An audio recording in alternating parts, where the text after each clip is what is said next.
Ladies and gentlemen, if you'll give me just a few minutes of your time today, I'm going to walk you through a way of handling your money so that you never have to worry about going broke again. I'm not talking about some hype-filled promise or a get-rich-quick hack.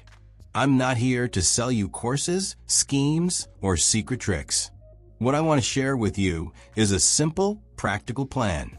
A roadmap grounded in common sense that, when consistently followed, dramatically changes the financial story most people struggle with.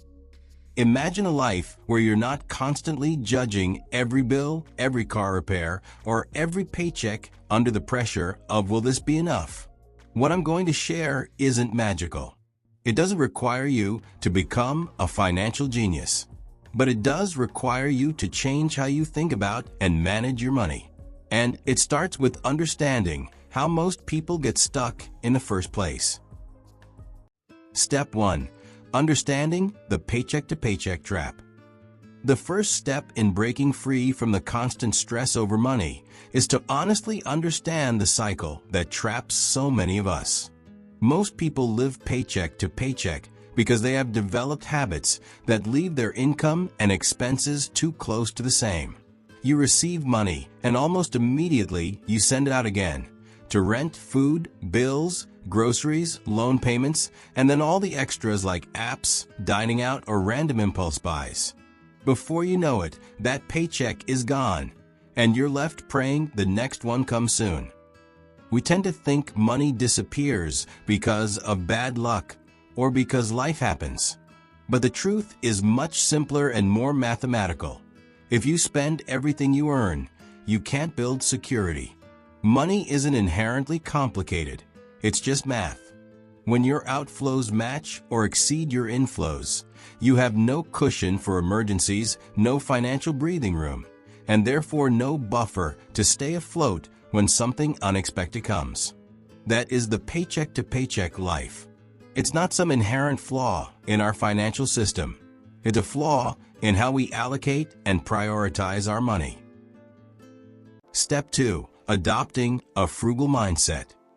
Once you see the cycle for what it is, the next big shift you need to make is in your mindset, not just about saving money, but about how you spend it in the first place. When most people hear frugal, they imagine deprivation, like eating plain rice for a month or never treating themselves again. But frugality, in its most effective form, isn't about denying yourself happiness.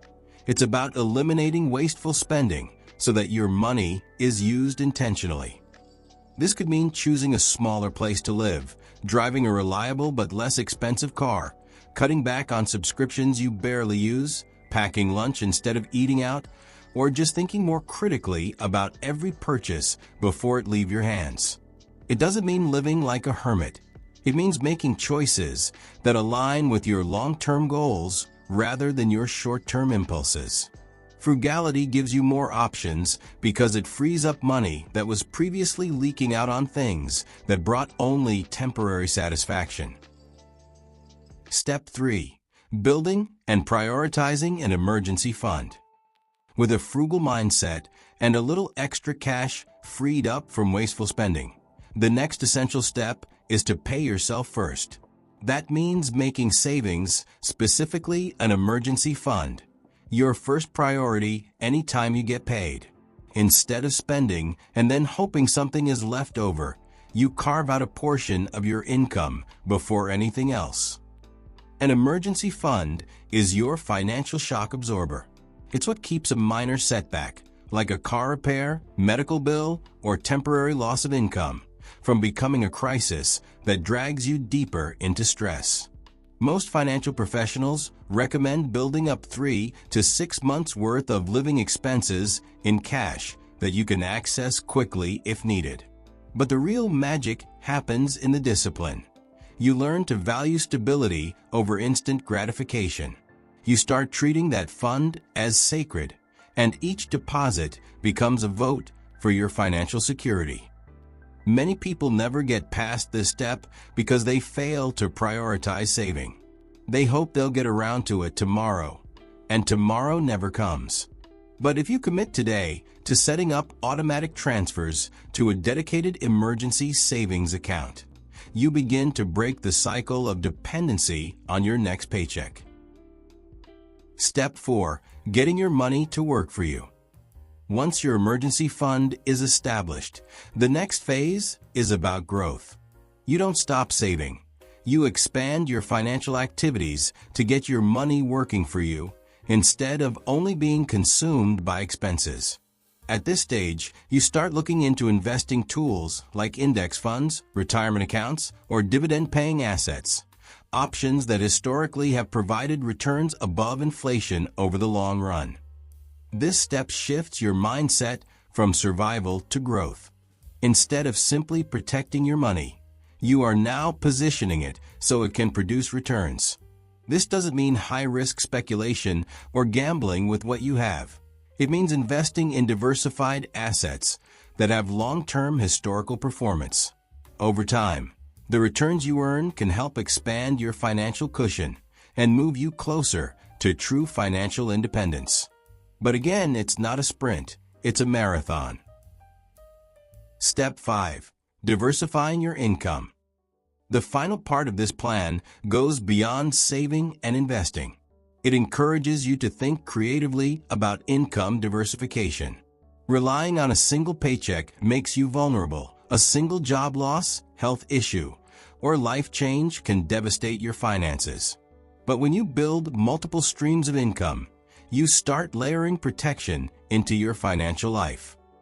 This doesn't require taking crazy risks. It could mean developing a side skill or freelance income, monetizing a hobby, starting a small online business, earning rental income, or even building passive revenue streams online. As your confidence grows and your financial base strengthens, you'll find opportunities you didn't notice before. The idea isn't to become a billionaire overnight. It's to reduce dependency on one income source, so your financial life is more resilient and flexible. So let's tie this all together. The journey from living paycheck to living with financial confidence isn't built on luck. It's built on understanding where most people go wrong, adopting mindful spending habits, creating a safety net with savings, investing consistently, and expanding how you earn. It's a progression. Some steps take months, others take years, but every step forward builds momentum toward a life where money feels less like a burden and more like a tool you control. If none of this resonated with you before, I want you to take one thing away. Money management is not about restricting joy. It's about creating freedom. Freedom from worry. Freedom from crisis. Freedom to make choices that align with the life you want to live. Thank you for watching. If you found this framework helpful, consider trying one step at a time and sharing your progress. I'll see you in the next video.